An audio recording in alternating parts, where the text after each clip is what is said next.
Jason Momoa dit n'importe quoi, Sydney Sweeney me déçoit et Avatar 3 s'affiche. Salut à tous, ici Reg, bienvenue dans les actualités cinéma, séries et un petit peu jeux vidéo. On va parler de tout ça. Avant de commencer cette vidéo, j'aimerais parler d'un sujet sérieux qui nous concerne tous, la santé mentale. Il y a 2 ans et demi, j'hésitais beaucoup dans ma vie. Je ne savais pas vraiment quoi faire professionnellement et j'hésitais beaucoup à quitter mon travail, en trouver un autre ou me lancer sur les réseaux. Mon travail me plaisait pas, YouTube à côté me fatiguait trop, j'avais du mal à gérer ces 2 vies et justement, j'ai décidé de chercher de l'aide spécialisée. Pour la première fois, j'étais vraiment coincé et c'était dur de faire des choix de vie ou même vivre heureux. Donc je suis content que le sponsor de cette vidéo soit BetterHelp. BetterHelp vous permet de trouver un thérapeute adapté à vos besoins, chose qui n'est pas facile même en grande ville. C'est une plateforme 100% en ligne et vous pouvez trouver rapidement quelqu'un qui vous correspond. L'application ou le site vous met directement en contact avec un thérapeute français, expérimenté et enregistré à l'agence régionale de santé. Et cela, peu importe votre problème. Moi, j'étais allé consulter une spécialiste du burn-out, mais ça peut être n'importe quoi. Ça peut être l'anxiété, la dépression et plein d'autres problèmes que vous pensez avoir dans votre vie. Parce que oui, parfois, il faut que quelqu'un mette des mots sur ce qu'on ressent. Moi, je comprenais pas que j'étais en burn-out, mais on me l'a expliqué et ça m'a aidé. Ils vont vous aider à détecter ces problèmes et pour trouver un thérapeute qui vous convient, vous devez remplir un questionnaire. Pour permettre un meilleur matching, il faudra répondre à des questions sur le type de problème, la langue que vous voulez employer et le genre du thérapeute que vous souhaitez avoir. Vous êtes mis en contact, vous réservez une séance, que ce soit en vidéo, par téléphone ou par chat. C'est en fonction de ce qui vous arrange. Et si jamais le feeling ne passe pas avec votre thérapeute, ce n'est pas grave, BetterHelp vous permet de changer de thérapeute simplement et sans frais supplémentaires. Si vous pensez que la thérapie pourrait vous faire du bien, BetterHelp pourrait vous convenir. Cliquez sur le lien dans la description et le compte épinglé afin de soutenir la chaîne, mais aussi de profiter de 10% de réduction.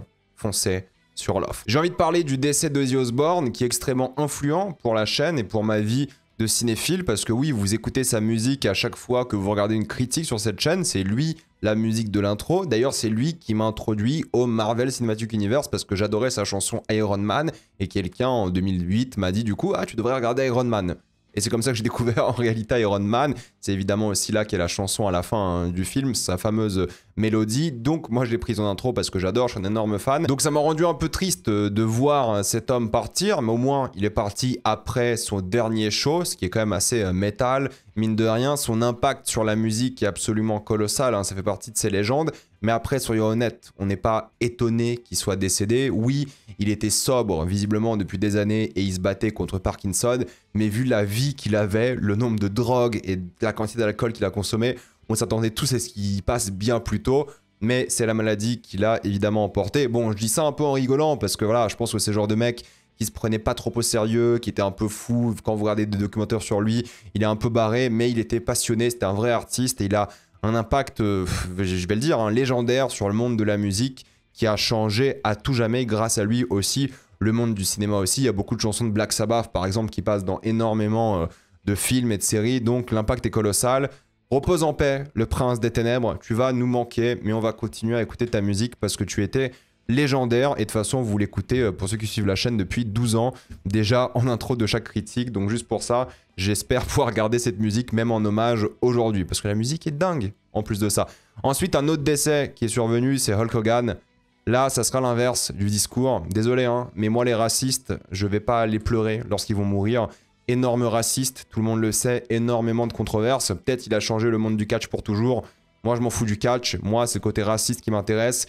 Il peut reposer en paix s'il veut, mais pas de ma part. Donc on passe directement à autre chose. J'en ai vraiment rien à faire de Hulk Hogan. Il a toujours été une personne assez horrible, mine de rien. Et les révélations sur lui au fur et à mesure des années, catastrophiques. Donc pour moi, non, merci. Mais voilà, je sais qu'il y a des fans, donc je l'ai quand même indiqué tout de même. Kaamelott, on le voit avec ici la nouvelle affiche de la 2e partie du premier film qui est sorti il y a combien de temps déjà? 3 ans j'ai l'impression, 4 ans. Ça fait super longtemps que le film est sorti. Je savais même pas s'ils allaient au final faire le 2e et 3e film qui est prévu, mais là c'est bon, on a une affiche, ça sort le 22 octobre, j'ai pas spécialement hâte, moi j'ai pas aimé le premier film, mais bon, pour les fans de Kaamelott, je pense que vous allez passer un bon moment devant. J'ai envie de parler un peu de Sydney Sweeney parce qu'il y a pas mal de choses qui m'ont dérangé. Alors on a une photo d'elle en la boxeuse Christy Martin, c'est un biopic, il a pris beaucoup de muscles, il a fait beaucoup de sport, je trouve ça cool, elle essaie de se dégager de cette image qui est là un peu de bimbo d'Hollywood, hein, désolé hein, je le dis comme ça, mais c'est un peu la vérité. Ok, très bien en termes d'acting, elle fait ça, mais après elle fait des pubs comme ça. C'est pas une blague, hein, c'est une pub comme ça qu'elle a faite. Apparemment, elle était bien payée pour la pub. Apparemment, la marque a bien gagné en popularité depuis cette pub. Mais je trouve ça un peu contradictoire dans le sens où, ok, tu fais ce que tu veux, c'est ton corps, c'est ton consentement, il n'y a pas de souci, tu veux te sexualiser, ok. Mais pour moi, il y a une différence entre se sexualiser pour l'art et se sexualiser pour l'argent. Dans les deux cas, c'est ok, elle fait ce qu'elle veut en théorie, je vais pas la juger sur ça, même si un petit peu. Mais je trouve ça dommage parce qu'elle commençait vraiment à se dégager de cette image, commençait à faire des rôles où elle était plus dénudée, où elle était vraiment libre de faire autre chose que de se montrer. Et moi, je l'ai beaucoup défendu parce que je pense que c'est une très bonne actrice aussi. Mais fatalement, quand tu enchaînes des pubs comme ça, où tu vends ton bain de douche et tout, je suis en mode pourquoi? Franchement, pourquoi tu fais ça, quoi? T'as plus besoin d'argent à ce stade. Encore, je l'avais défendu au début en mode oui, elle a besoin d'argent, c'est pas une Nepo Baby, tu fais de l'argent avec les pubs, mais maintenant elle fait des films où elle est payée 7 millions par film. Donc c'est une grande star d'Hollywood aujourd'hui, hein, c'est important de le préciser. Mais ça, j'ai un peu du mal. Encore une fois, elle fait ce qu'elle veut, mais je trouve ça un peu ridicule, un peu limite anti-féministe de se mettre en avant comme ça. Fais plutôt de l'art, hein, ou alors montre-toi dénudé pour des films, des séries. Ça, c'est un peu l'art, au moins, t'as cette excuse entre guillemets. Pour des pubs, et certes, les acteurs sont extrêmement bien payés pour des pubs, ça c'est la vérité. Je trouve ça un peu débile, un peu ridicule. Après, elle en joue, elle fait ce qu'elle veut, mais moi, à ce stade, ça m'intéresse plus trop, quoi. Je pense que c'est une personnalité qui est plus intéressante, enfin en tout cas une facette de sa personnalité qui est plus intéressante. Donc on va voir ce que ça va donner plus tard. Mais en tant qu'actrice, elle fait le taf, j'ai hâte de voir ce film. Ça va être intéressant, mais je trouve ça un peu décevant. Après, encore une fois, je m'en fiche un petit peu, je chipote en réalité. Il y a un film qui a été annoncé qui s'appelle Palestine 36, c'est un film sur les Palestiniens en 1936 et la révolte fermière contre les colons britanniques. Je pense que c'est important d'avoir des films sur les Palestiniens en ce moment. Je pense que c'est important de parler de plus en plus de la colonisation de la Palestine. Là, c'est les Britanniques évidemment, mais il y a une colonisation en Palestine aujourd'hui aussi et c'est important d'en parler. Donc je voulais juste partager cette info par rapport à ce film, juste pour ça aussi. Donc j'espère qu'il aura une diffusion qui sera bonne en France, une bonne distribution et que le film soit bien aussi. Évidemment. On a eu pas mal de bandes annonces avec Keeper, le prochain projet de Good Perkins, qui a fait The Monkey récemment, Long Legs, que les gens ont beaucoup aimé. Et là, Keeper, c'est une bande annonce intéressante parce qu'on dirait l'IA. Genre 50 secondes de la bande annonce, on dirait l'IA.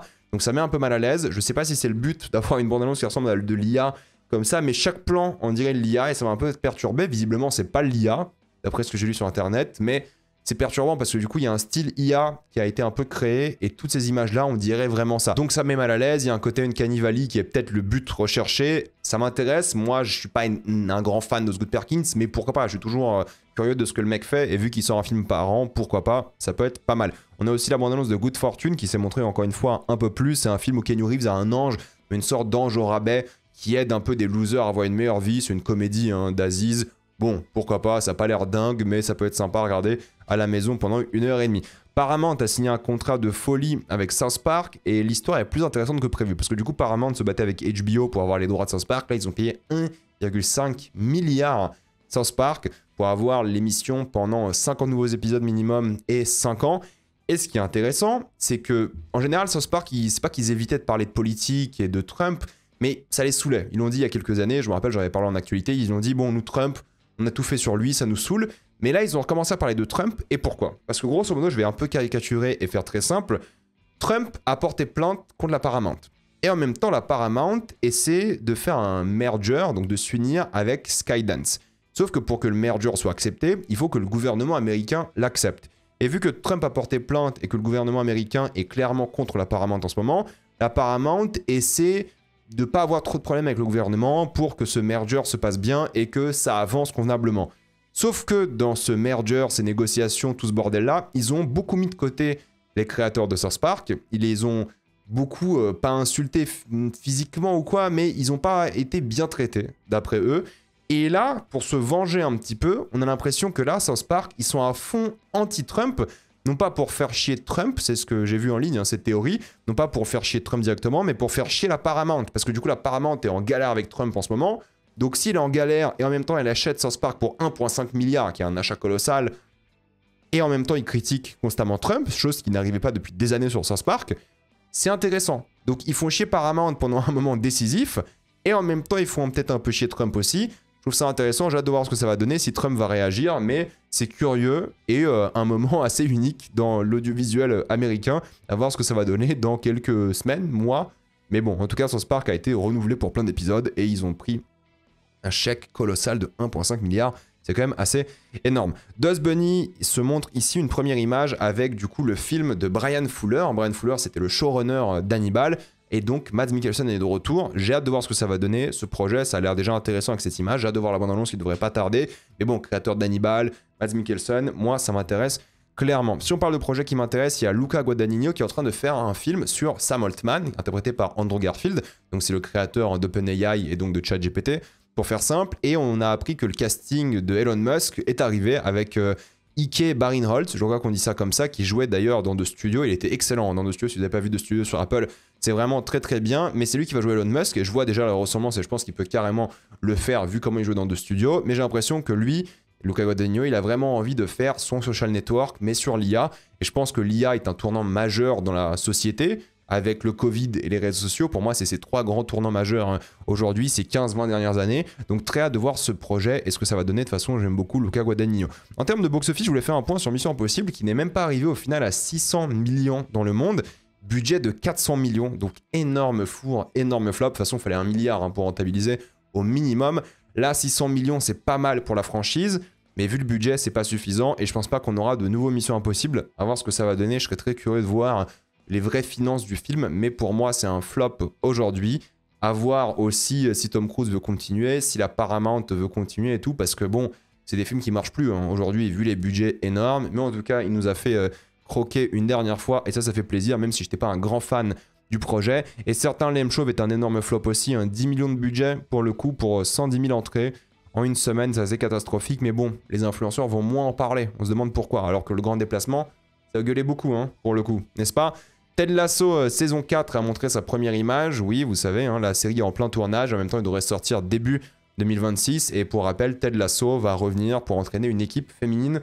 Cette fois-ci, pourquoi pas, ça peut changer un petit peu. Et je suis curieux de voir ce que ça va donner. Mais pas tous les acteurs des 3 premières saisons seront de retour. La promo et le marketing de la nouvelle série de Vince Gilligan, un créateur de Breaking Bad, commence avec justement Rhea Seehorn au casting. Et jouait évidemment dans Better Call Saul. Elle avait le rôle principal féminin. C'est une série de science-fiction visiblement inspirée de X-Files. En tout cas, c'est ce qu'on avait lu à l'époque, il y a quelques années, quand la série a été annoncée.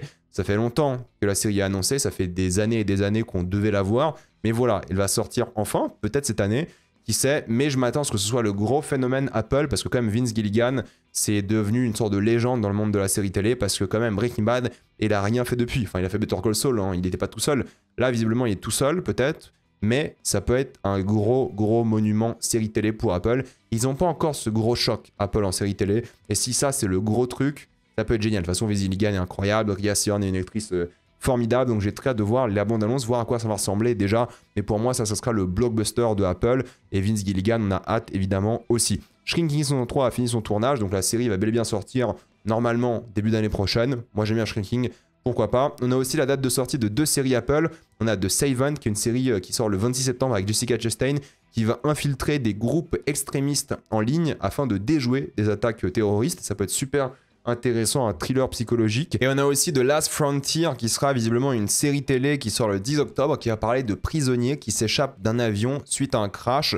Et les gens qui essaient de les retrouver, évidemment, ça peut être pas mal du tout. Côté Amazon Prime, on a Adria Arjona qui a rejoint le casting du film de Michael B. Jordan. C'est une nouvelle adaptation de Thomas Crown à faire. Il y en a eu plusieurs au cinéma auparavant. Et donc c'est un très bon choix de casting. Moi je pense que c'est une actrice absolument formidable. Et elle remplace Taylor Russell qui quitte le tournage. Parce que oui, le film avait commencé son tournage depuis 2 semaines. Mais elle quitte le tournage pour visiblement travailler avec Frank Ocean sur son premier projet en tant que réalisateur. Elle a quitté le tournage après 2 semaines quand même, donc c'est assez particulier.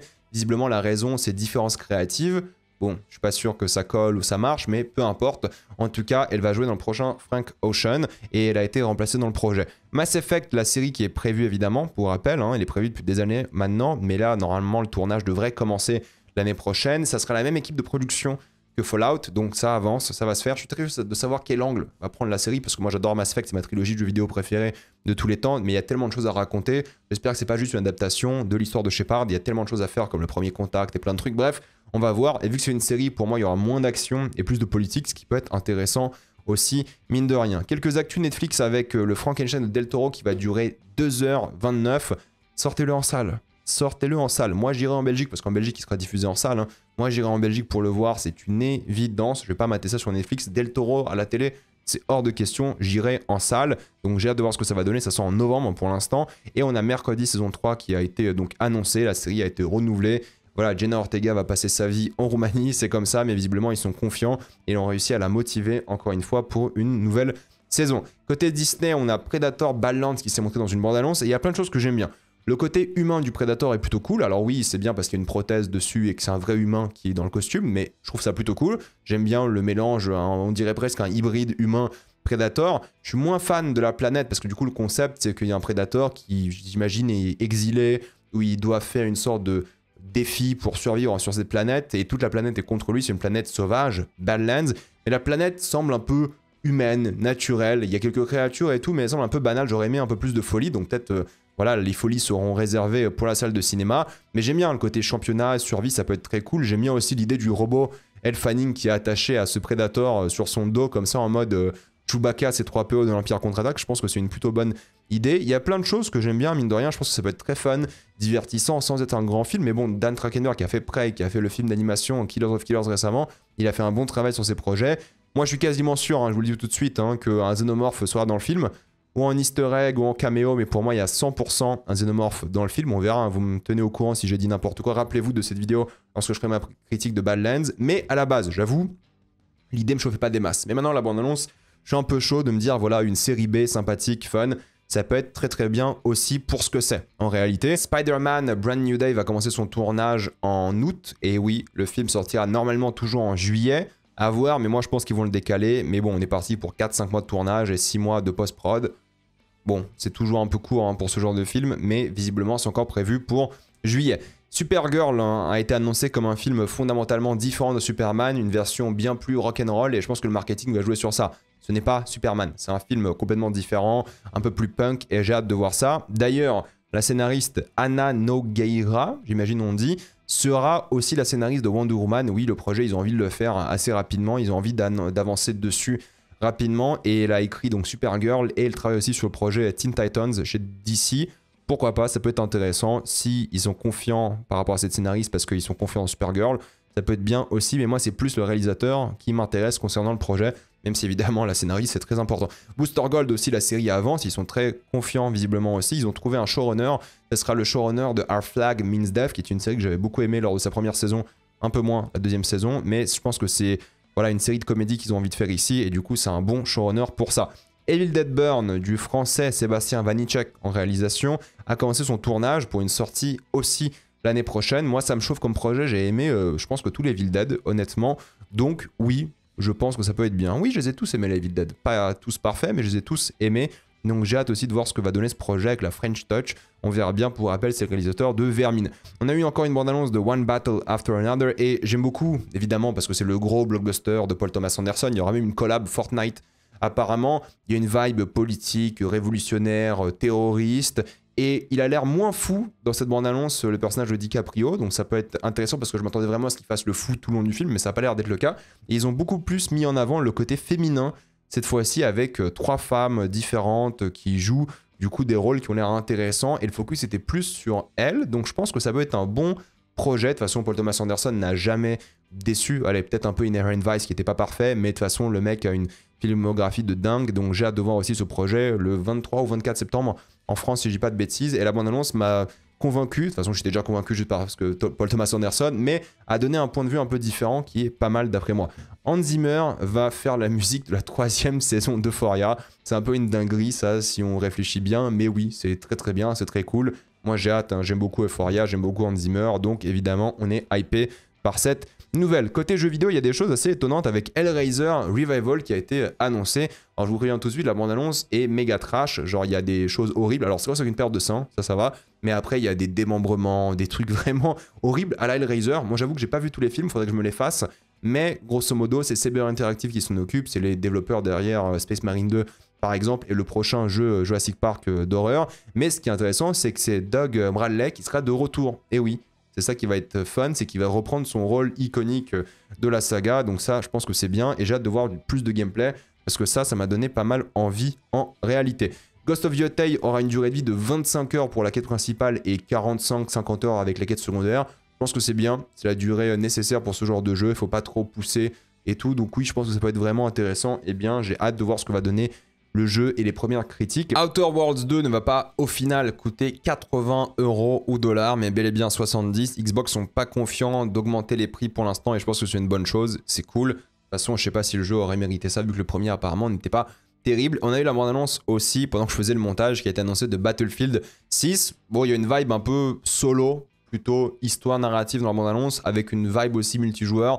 Mais bon, en façon Battlefield, on aime bien pour la destruction, pour le grand spectacle, le thème musical qui est génial. Je pensais que le président allait être une sorte d'acteur connu, vu comment ils l'ont teasé un petit peu. Je pensais que c'était la voix de Josh Brolin au début, mais pas du tout. Ouais, pourquoi pas, il y aura plus de bandes-annonces dès, je crois, fin juillet. Ils ont dit le 31, peut-être. À voir ce que ça va donner, ça peut être curieux. Et normalement, le jeu sort cette année avec une variante free-to-play, visiblement, mais on aura plus d'infos bientôt. Maintenant, concernant Avatar 3, je n'ai pas vu la bande-annonce au cinéma, j'attends de la voir en ligne, parce que, au fait, j'aime pas me taper les pubs au cinéma. Et apparemment, UGC, il diffuse, en tout cas à Lille, la bande-annonce au début vraiment des pubs. Donc il faut se taper les 20 minutes de pub après, hors de question, je refuse. Donc j'attends la bande-annonce en ligne pour mater ça. Et j'en parlerai dans une vidéo dédiée, pour le coup d'Avatar 3, sans aucun problème. De toute façon, vous savez à quel point j'aime James Cameron, j'aime Avatar. Maintenant, si on parle un peu de l'affiche, ce que je trouve hyper intéressant, c'est que même si on n'a pas encore la bande-annonce, et moi je ne l'ai pas encore vue, je remarque déjà pas mal de choses et que les gens ont remarqué aussi parce que les navis ici utilisent du métal, chose qui est interdite par Eywa dans le lore.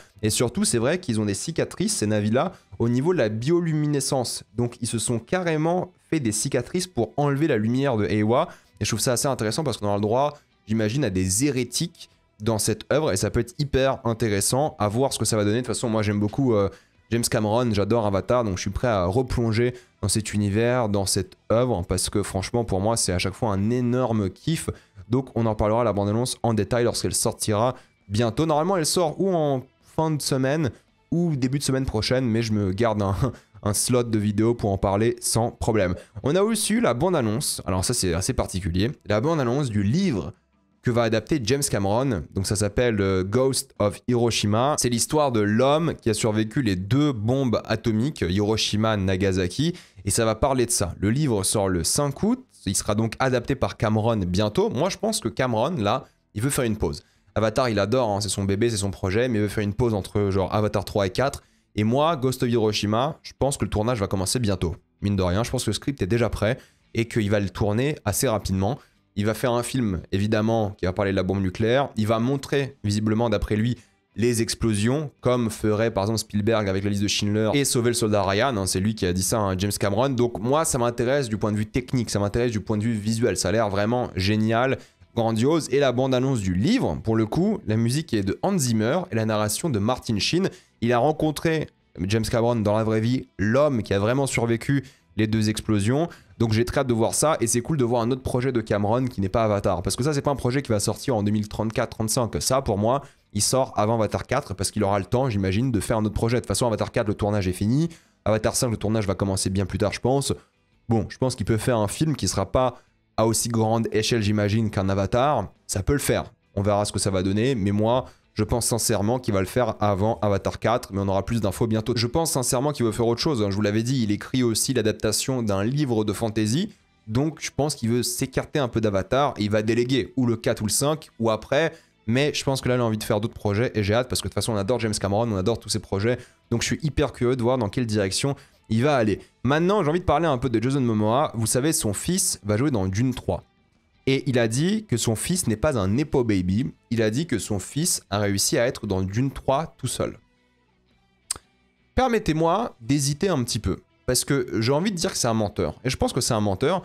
Je peux comprendre que d'un certain point de vue, il n'a pas pensé qu'il aidait son fils à physiquement faire de l'acting et tout. Mais le problème dans cette histoire de népotisme, c'est pas l'acting, c'est les connexions. Comment est-ce qu'un acteur comme lui, qui n'a joué dans rien du tout avant, rien du tout, il n'a rien fait en termes d'acting de sa vie, va jouer dans l'une des plus grandes trilogies hollywoodiennes du 21e siècle? Comment? C'est les connexions, c'est tout. Et c'est pas grave, enfin c'est un peu grave. Mais en réalité, assume. Dis que c'est un Nepo Baby, dis que c'est du népotisme, et on passe à autre chose. Assumez. Voilà, t'es pote avec Denis Villeneuve, voilà, il a rencontré ton fils, et il s'est dit, voilà, ton fils, il serait bien dans le rôle, et puis basta, on passe à autre chose. On comprend, connexion, réseau, ça c'est bien plus acceptable qu'on entende à chaque fois, ouais, j'ai rien fait, j'ai pas aidé mon fils et tout. Mec, comment que c'est pas possible? Comment est-ce qu'il a accès à Denis Villeneuve alors que toi, t'as joué dans les 2 films, t'es pote avec Villeneuve, et lui n'a rien fait de sa carrière? À vérifier, mais à tous les coups, ils ont le même agent. Je dis ça, je dis rien. Donc ça, en fait, c'est insupportable pour les gens qui essayent de percer sans avoir de contact. Non pas parce qu'ils n'ont pas de contact, mais c'est juste que c'est chiant pour les gens d'entendre « Ah non, mon fils il a réussi par lui-même ». Non, ton fils il a rien fait avant, il joue dans Dune 3. Et c'est ok, on s'en fout, s'il joue bien et tout, il n'y a pas de problème. Mais il y a un moment, juste dis-le, dis-le. C'est pas grave. C'est pas fatalement grave, j'ai envie de dire, parce que c'est un peu grave aussi ce truc un peu consanguin presque d'Hollywood et tout, de réseau networking, mais ça a toujours été comme ça en réalité, et c'est toujours comme ça partout. Mais juste, dis-le. Dis que oui, népotisme, c'est ok, les gens vont pas se plaindre. Les Nepo Baby qu'on aime bien, Jack Quaid, bah il le dit, ouais, je suis un Nepo Baby. Voilà, je suis rentré dans des pièges, j'avais pas normalement accès si j'étais pas connu. Si mon père n'était pas Dennis Quaid, ma mère n'était pas Meg Ryan, ouais, dis-le, c'est ok, juste mais dis-le quoi, dis-le ou ne dis rien. Ne dis rien, c'est tout, ne dis rien. Ne dis pas, ah je l'ai pas aidé, il a fait ça tout seul, impossible. Impossible. Il n'a rien fait. Ce n'est personne. Vous allez sur son IMDb, il n'a rien fait. Et là, il se retrouve dans un rôle hyper important dans Dune 3. Et sûrement le reste de la saga. Parce que bon, voilà. Donc, franchement, il y a un moment, stop. Il y a un moment, stop. J'aime bien Jason Momoa. Je comprends qu'il veut pas dire en interview qu'il a aidé son fils et tout. Je comprends. Mais juste assumer, les gens préfèrent largement ça. Sinon, c'est ridicule. Bref, je vais m'arrêter là. Dites-moi dans les commentaires ce que vous pensez de toutes ces actualités. Êtes-vous d'accord, pas d'accord? J'ai envie d'avoir votre avis. Avant de quitter cette vidéo, pensez à utiliser le lien dans la description et le commentaire épinglé si vous pensez que la thérapie pourrait vous faire du bien, car BetterHelp pourrait vous aider. Vous allez avoir 10% de réduction et vous soutenez la chaîne. Donc foncez sur l'offre. Pensez à vous abonner à la chaîne pour voir les prochaines vidéos. Mettez un j'aime, ça aide beaucoup la chaîne. Suivez-moi sur toutes mes plateformes, Spotify, TikTok, Instagram ou Twitch. Et moi, je vous dis à la prochaine fois. Salut à tous.